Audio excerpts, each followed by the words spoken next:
আল্লাহর কসম করে বললে ভুল হবে না, এই দুনিয়ার মুসিবত, দুনিয়ার বিপদ, এটা কোনো মুসিবত নয়, এটা কোনো বিপদও নয়। চোখ দুটা যখন বন্ধ হয়ে যাবে, দুনিয়ার মুসিবত আর মুসিবত থাকবে না। আসল মুসিবত তো কিয়ামতের দিন।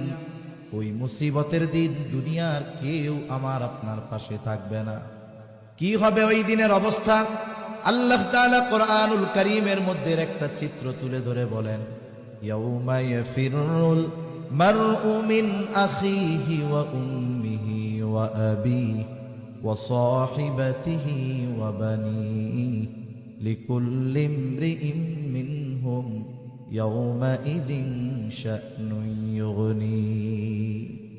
আল্লাহ তাআলা বলেন, কিয়ামতের দিন ভাই ভাইয়ের থেকে পলায়ন করবে।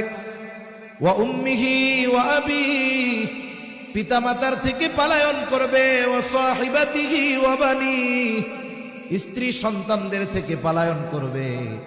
অথচ এই দুনিয়ায় একটা মানুষ মা বাবার চেহারা দেখলে অন্তর শীতল হয়ে যায়। সন্তানের বাবা ডাক